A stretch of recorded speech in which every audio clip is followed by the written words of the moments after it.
Chapter 5. Instead of waiting up until the witching hour to sneak out and stargaze, Andrew fell asleep. He'd found Thomas in their dorms after dinner, and they'd fallen into their usual first-day routine of haphazardly unpacking until Andrew had nodded off on his still unmade bed.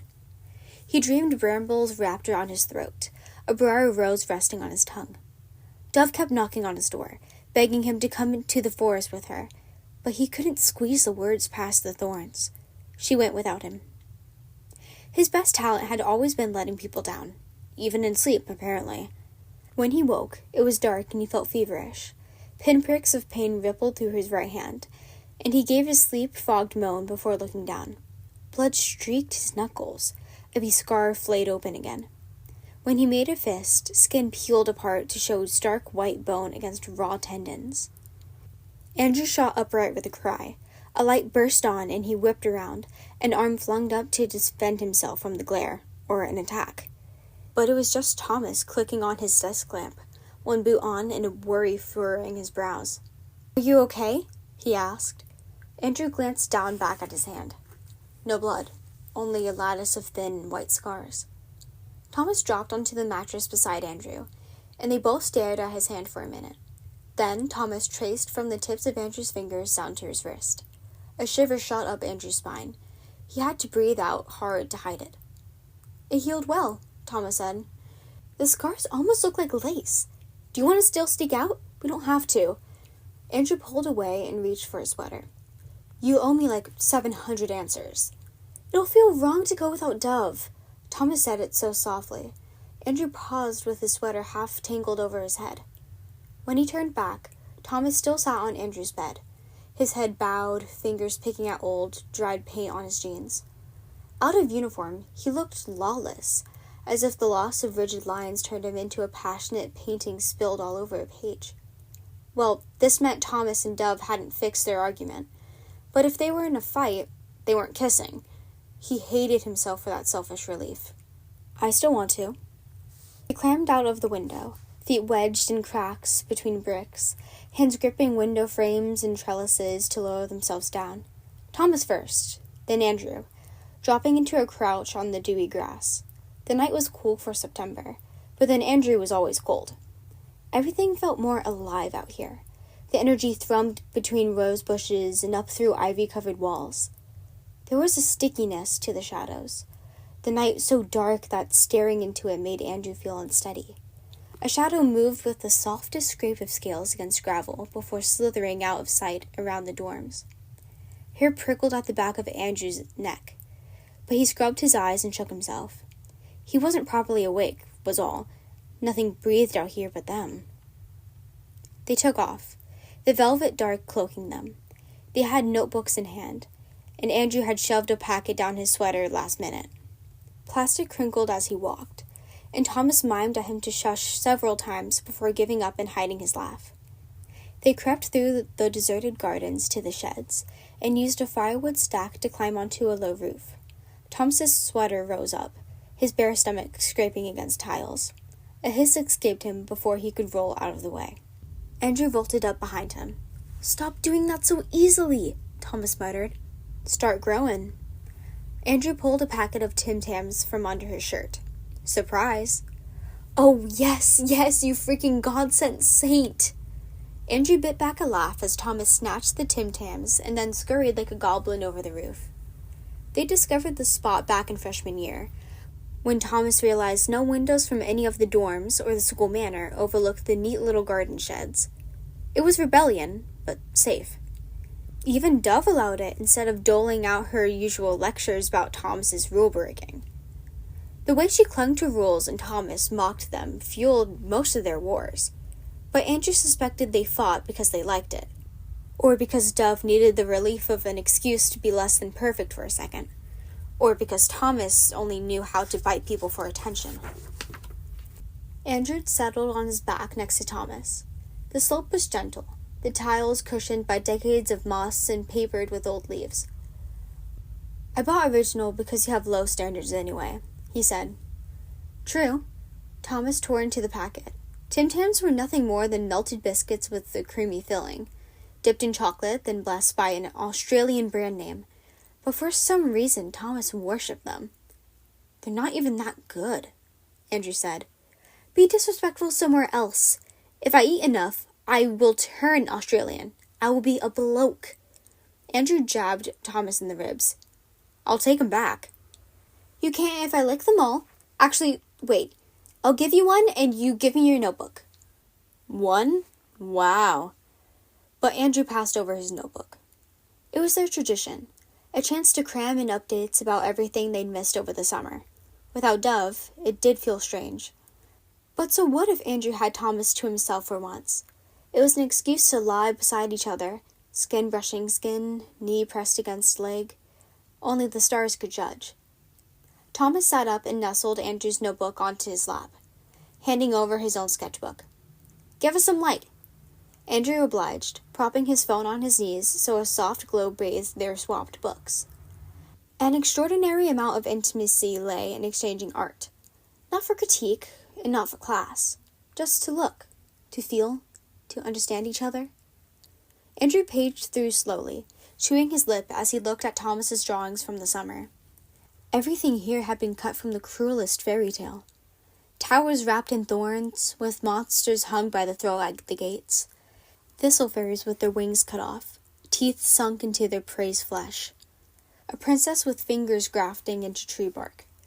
The final portrait made Andrew linger. A boy with arrow-tipped ears, his face a constellation of freckles, and eyes cut out for roses to claw through the sockets. His mouth had been scribbled out in dark pen. Andrew loved it. He loved them all. He could tell many had been based on his stories, which meant he had been on Thomas's mind all summer. Thomas flipped through the pages in Andrew's notebook, getting crumbs and smears of chocolate everywhere as he made small noises of appreciation. "You should write a whole book someday. Your stories are too short, and I want more." "They're meant to be paper cuts." Andrew turned the last sketchbook page. "This one is inspired by my story, right?" A boy, done in charcoal, leaned over the lip of a wishing well, with fingers outstretched to the silver water. Behind him, a monster with elegant human hands and a hacked-off wolf's head for a face devoured the boy's parents. Thomas snatched the sketchbook from Andrew's hand. Andrew stifled his yelp and had to grab for his phone before it skidded off the roof. He shot a confused look at Thomas. Thomas ripped the page out and scrunched it up. "I hate this one. The shadows are wrong." Andrew's phone flashed a low battery warning. He turned it off. Truth felt safer in the dark. "Tell me what happened with your parents." Thomas sighed and stuffed the last Tim Tam in his mouth. "Or we could look for shooting stars and I could annoy you." He handed Andrew's notebook back. "You already do. No extra effort needed." Thomas wrinkled his nose. The lightness slipped from Andrew's voice. "Are you even okay?" They never did this. Never confronted each other or asked what was wrong to be mapped out in words that made sense. Andrew was the worst about it. The one who clammed up or outright lied so people would stop trying to pry apart his bones and see why he was riddled with peculiar agonies. He couldn't explain himself, which meant he couldn't ask Dove why she fell into manic study spirals, or Thomas why he had a wine-colored scar on his shoulder blade. So Andrew tucked his problems away. His panic attacks, his suffocating shyness, the way he disappeared into daydreams. Thomas flung an arm over his eyes. "I'm fine. What about you? You look haunted after dinner." "No way," Andrew was confessing about whatever that thing was that licked his neck. It couldn't have been anything. A waking dream. Lurid. And not his. "Nothing," Andrew said. "Why did you lie to the detective?" Thomas went still. Even whispering, the voices seemed too loud in the night. When Thomas peeled his arm off his face, something harrowed lived behind his eyes. Fear didn't suit him. He was meant to be invincible. "Because it looks bad?" Thomas' voice came low. I can't explain it. I don't want you to worry, all right? I knew the house was... Things were messed up before I left. I left anyway." "Did your parents hurt you?" Andrew hated the pinch in his words. He thought of the drawing Thomas had ripped up. "What? No, I told you before. They get a bit high and drunk sometimes, and they get caught up in their art. All families are dysfunctional. Stop telling yourself stories where I'm some damsel in distress. Thomas, he pushed himself onto his elbow and dug fingers into Andrew's shirt. Stop asking!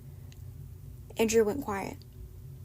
Thomas pulled himself down so they lay side by side again. Billions of glittering stars layered the world above them, blotting out the dark. Tell me a secret, Thomas said, and I'll tell you one. I'm glad Dove didn't come with us tonight. Andrew swallowed, his skin suddenly hot. I'm scared of everything except the dark. Thomas huffed the tiniest laugh. I knew that. You write about the darkest things and it never keeps you up. Tell me yours. I think someday you'll hate me. Thomas's voice stretched with a loneliness Andrew had never heard before. You'll cut me open and find a garden of rot where my heart should be. Andrew let the silence sharpen between them, waited until Thomas's breath caught in the quietest anguish from being made to wait. When I cut you open, Andrew finally said, all I'll find is that we match. Below them, something scraped softly over the stony path. The world smelled of sweat, clotting decay, rotten leaves, and earth. Did you hear that? Andrew scooted himself towards the edge, but Thomas caught his arm. Shadows stole his face before the sharp line of his mouth. It's probably a fox or something. We should leave anyway. They climbed down in silence together, their fingers cold and lungs aching. It was strange, Andrew thought, how when something moved in the dark, everyone's first instinct was to go inside and hide under the covers, as if monsters couldn't open doors and crawl into the bed with you. Once upon a time, a cutthroat queen and a wormwood king had 7 sons. They loved them all except for the last, who was made of sarsaparilla and foul tempers and had beautifully pointed teeth. They gifted their first 6 sons with crowns made of willow switches, but they ordered the 7th son to be switched with the leftover rods. They gifted their first 6 sons golden apples, but for their 7th son, they put worms on his tongue and made him swallow. They gifted their first 6 sons a wishing well, but to their 7th son, they gave a hacked-off head of a wolf cub.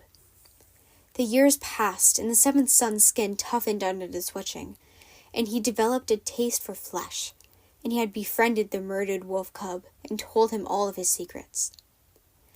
When the wolf decided justice was necessary and ripped out the hearts of the cutthroat queen and the wormwood king and ate their 6 perfect sons, the 7th son did not even notice.